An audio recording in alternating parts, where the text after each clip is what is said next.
Here's the 30-second lesson on what legends know. Never practice nunchucks in a crowded room. Never eat chole before a road trip. Always take your shirt off before you iron it. Don't take a call near a swimming pool. And don't forget, saving is not investing. Legends don't just save, they invest in mutual funds. Mutual fund investments are subject to market risks. Read all scheme-related documents carefully. For the past several days, in fact for more than a week now, you've been seeing pictures and videos emerging from the most famous American campuses. In fact, increasingly Western campuses, because campuses in Europe are also getting involved, but particularly American campuses. And these are campuses that a lot of young people from our country aspire to go to, and also campuses where a lot of the parents want their children to go to. It's very competitive to get in there. Now, Ivy League campuses, many of the others, all of these are now buzzing with protests. These are pro-Palestinian protests. You can also call them anti-Israeli protests.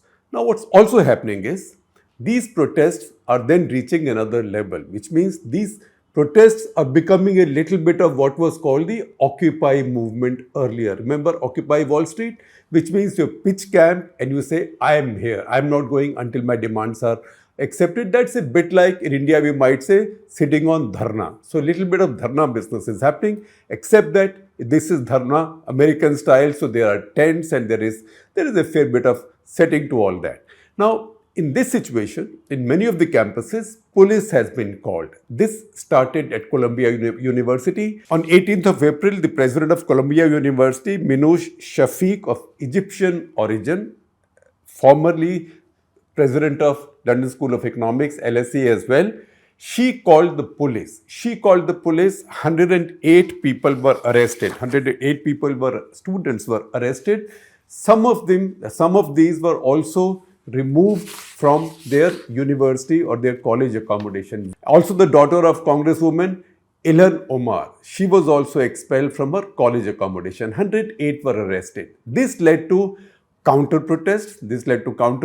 Also, this led to some kerfuffle in the Democratic Party. Also became Democratic versus Republican, because then the prominent Republican leader, Mike Johnson, chair of the House, the Congress, remember he's been in headlines lately for enabling the 95 billion aid package for Ukraine, Israel and Taiwan, which was stuck in the American congressional processes. He landed up at Columbia University campus as well. This would be a little bit akin to maybe Tejasvi Surya or Anurag Thakur or someone like that landing up in the middle of a big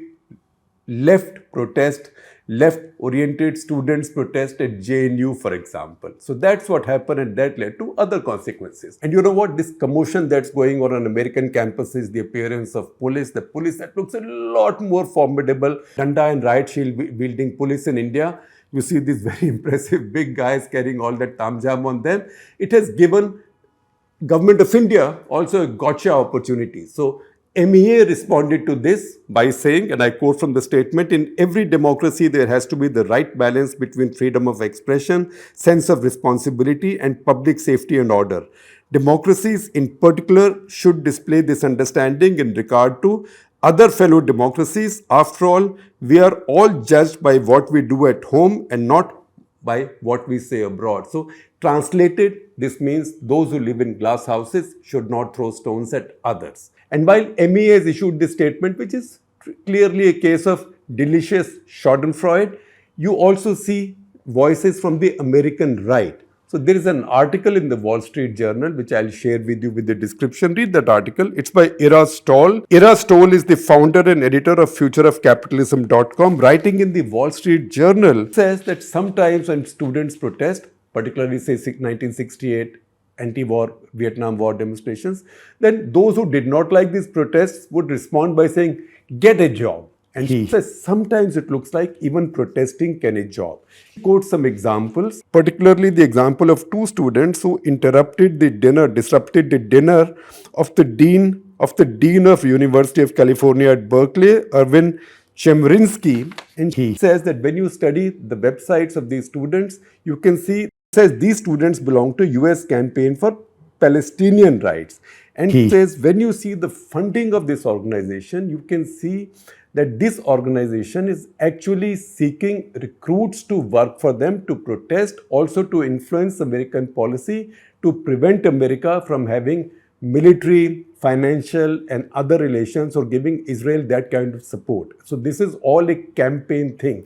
This is a paid protest because these students who join in this campaign will be paid anything between $2,280 to $3,360 every 3 months for just about 8 hours of work a week. That is basically protest, 8 hours of work a week. They want America to cut ties with Israel, financial, military, all kinds of ties. Because then he goes deeper into this organization, US Campaign for Palestinian Rights, and it's supported by Education for Just Peace in the Middle East, which has sizable funding from who else but the two favorite villains of the Indian right also right now, that is George Soros and Rockefeller Foundation. So what have these protests done? These protests have broken out at a whole bunch of universities. In fact, I start reading all the names for you. It's a clothesline of the finest universities in America, known all over the world. There is Columbia, University of Texas, Austin, Harvard University, University of Southern California, George Washington University, California State Polytechnic, Emerson College, Boston, New York University, so on and so forth. In fact, our reporter Keshav Padmanabhan, who you know well, who's featured with me on Cut the Clutter in the past, he's drawn up this list for me, so I'm not reading all of it for you. The basic thing is that this has divided American campuses, liberal campuses, in a manner that almost nothing has since the anti-Vietnam War protests in 1968. It is not at the same level, but it has the makings of reaching the same level. It has divided the students. In some cases, Jewish students have been harassed, attacked. In one case at Yale University, of all places, a Jewish student, a woman, Sahar Tartak, was attacked with a flagpole. So this has also become a case of anti-Semitism. A lot of these slogans could be like anti-Semitism. For example, from the river to the sea. Now, that's the oldest Palestinian slogan. The Palestinians, one way of saying this is that Palestine should be free. The other way of seeing this, which is the Jewish side, and that's the reason they call it anti-Semitic, they say that this means from the river to the sea, which is Jordan River, to the Mediterranean. That means the implication is that all the Jews will be evicted from Israel, and that's why it's seen as anti-Semitic. So that's been one of the milder slogans. There have been many tougher slogans. In some cases, in fact, protesting students on the Palestinian side, I mean, many of them are dressed in cafes, Arab cafes, but some are also greeting the Jewish protesters, the pro-Israeli Jewish protesters with placards saying Al-Qasim Brigade's next targets. So in this case, one side calling the other anti-Semitic, the other side saying you deserve it. In that process, American campuses, academia has got divided, students are divided, faculties are divided. In many cases, in fact, it's the faculty members who are leading the protests. We saw a particular video, that video has gone viral across the world. So the video you see of a distinguished woman being pinned to the ground by these really sizable American cops. They are like the movies. American cops in real life also are like the movies because they carry so much onto them. A gun, handcuffs, keys, flashlight, and God knows what else. Each one's like a full police mobile in our country. These guys have pinned her down and they are forcibly putting handcuffs onto her, and she is screaming, I am a professor, I am a professor. That has come from Emory University, Atlanta, Georgia. This lady is Professor Carolyn Folin, a widely respected professor of economics. Among the pictures you see on these campuses, formidable though these cops look, you also see them on horseback. So you see mounted police. When did we last see mounted police in India? We used to see mounted police during strikes or during riots, maybe in days when we were children, or maybe in our early days as reporters, not now, but on American campuses, you see mounted police. You've also seen pictures which are very disturbing. One of these pictures went viral across the world, said that this is a sniper. These are snipers on top of the buildings of American campuses. However, Ohio State University, from where these pictures came, they denied that these were snipers. They insist these were just state troopers keeping a vigil over what's going on. However, if you see the picture closely, it does look like that state trooper, as he might be, he or she might be, looks a he from a distance, is probably carrying a firearm, probably a rifle. So sniper or not is not something we can be sure about. But the fact is that you have armed cops keeping a vigil from the rooftop on these ultra-liberal American campuses. Now, I told you, students are divided, faculties are divided. She's a faculty member. You see the scenes in universities. You see these tents, you see these dharnas, or what the Americans call encampments. You also see one more university president in the firing line right now. That is the president of Columbia University, Minouche Shafik. Now, she also finally went to speak at the Congress to answer questions there, like the other two who earlier lost their jobs. That is Elizabeth McGill of University of Pennsylvania and also Claudine Gay of Harvard University. So she went in there and she said stuff there, looks like under pressure from some senators, that has angered the liberal side on the Senate in her university. So they want her head. The liberal side also wants her head because she called in the police. Her explanation for calling in the police is that I was worried, they were cooking there, they were lighting fires, they were living in unhygienic situations, and in any case the campus has to set up for graduation ceremonies, etc. But this is not something that the liberal side is buying. So as I record this, probably at exactly the same time, the Senate of the Columbia University is meeting to take a call on censuring her. There is a strong censure motion. Some members are trying to dilute it. That's a story we read in the New York Times, of which I will share a link with you. Also, one of the professors that you see in this group, that is Professor Sheldon Pollock, who's a renowned Sanskritist at Columbia University. He has his fan following on the left, the right, and the center in India, fan following in different ways. He also is speaking up, and you can see him quoted in this New York Times story as well. So that's the division there. What this has done further is that it has divided one, American politics. That's easy. All politics is polarized now, so we know where the Republicans belong, where the Democrats belong. Important thing is it has divided the Democrats. Not only has it divided the Democrats, but it has also divided the Democrats in terms of what they think of the ultimate Democrat who's not really a Democrat. That is Bernie Sanders. Bernie Sanders is at least notionally, technically independent, senator from Vermont, but generally aligned with the Democratic Party. He's a member of all Democratic caucuses. He's taken a position against Netanyahu and Israel, which has got another Democratic congressman angry, Jared Moskowitz, who has protested, who has actually taunted him by saying, now go and do anti-Semitism.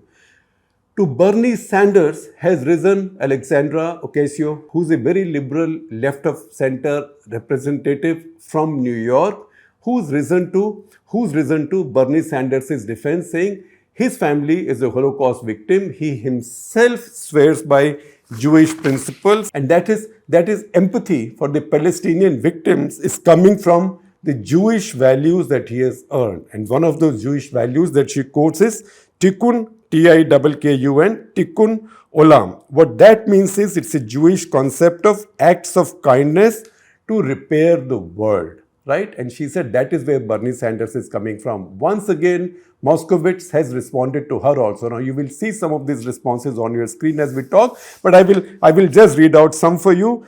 Bernie Sanders responded to Netanyahu's video. Netanyahu recorded a 2.5-minute video taunting the Americans and asking them to become conscious of what he sees as spreading anti-Semitism on their campuses and in America in general. And he said, Netanyahu, and you will see bits of these videos on your screen, on the other half of your screen as I speak, and maybe I'll take a few seconds break for each one, but the entire videos, each one of these videos, one by Netanyahu, the other by Bernie Sanders, is about 2.5 minutes each. I will share the links with you with the description of this video. So Netanyahu said that not only are the calls and the slogans horrific because they're calling for annihilation of Jews, these are reminiscent of German universities in the 1930s. So he's bringing back the scepter of the Holocaust. And he said, and these are shameful. And fortunately, while the campuses are not able to control it, fortunately, the US government, the US authorities, the establishment is countering it. Then he says that these are not just calls for attacks on Israel, attacks on Israel or to kill the Jews. These slogans and these protests also call for death to America. And he says that we've been victims of genocide, that is Jews, and we've been victims of genocide, and we are being accused of genocide. And he says this vilification and slander has always been part of anti-Semitism. So somebody has to say enough is enough. And then he says in conclusion, it's a 2.5-minute video. He speaks very good English, as we know, he's very articulate. He says anti-Semitism is the canary in the coal mine. It always precedes a larger conflagration that engulfs the entire world. Now, the response to him has come from Bernie Sanders and in kind. And remember, Bernie Sanders is also Jewish. His family also suffered in the Holocaust. So what is it that Bernie Sanders is saying? He's saying it's not anti-Semitic or pro-Hamas to question 6 months of your extremist government's war on Palestinian people in Gaza, which has killed more than 34,000 people, injured 78,000, 70% of whom are children and women.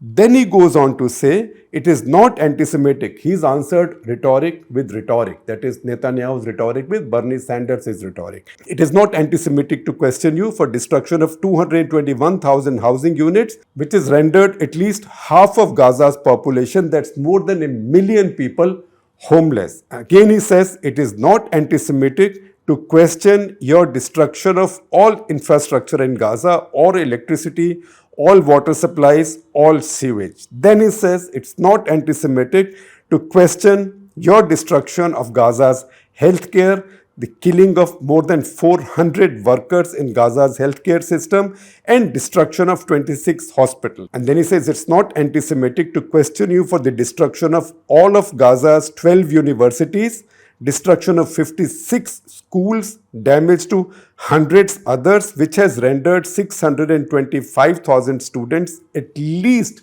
without access to education now. And then he says it's not anti-Semitic to agree with virtually every human rights organization in the world which is condemning you for blocking aid to Gaza, to Gaza's people, starving people and Gaza's children. And he says, as vile and unspeakable form of bigotry anti-Semitism is, don't insult the intelligence of the Americans because they don't support the war that your government has unleashed and its immoral and illegal policies and your extremist and racist government. Besides, he says, you don't insult our intelligence if we question you on your criminal indictment in Israeli courts.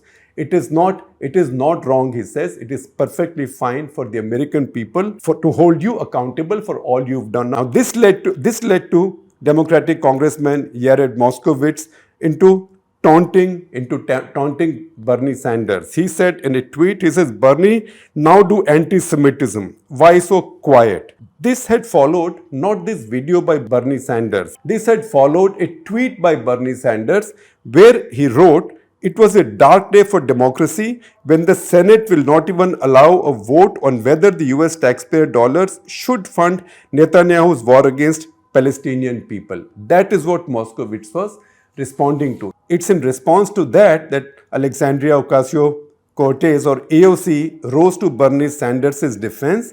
And she said that, look, his family was killed in the Holocaust. His commitment to protecting innocents in Gaza stems from his Jewish values. And once again, Moskowitz responded to her saying, my family also died in the Holocaust between Germany and Poland. My grandmother was killed in a kinder transport. And then he says, we see each other at work, meaning that We are from the same party. Why don't we talk there? And it has also brought in a division between the Democratic Party and say someone like Bernie Sanders, who's independent, a little bit further to the left of the Democratic Party, but essentially Democrat. Again, if you want to see what mood it has created, see this column also by Nick Kristof. Nick Kristof says that he's known Joe Biden well and he's known him to be a very empathetic person, and in the past, he's actually reasoned with Nick Kristof to write columns in support of human rights and to support people who are victims of human rights violations. And now his support for Israel will be a black mark on him and will also color his legacy. It may even affect his election. So this is the division it's caused in the liberal system. At the same time, this has got American campuses in a tizzy.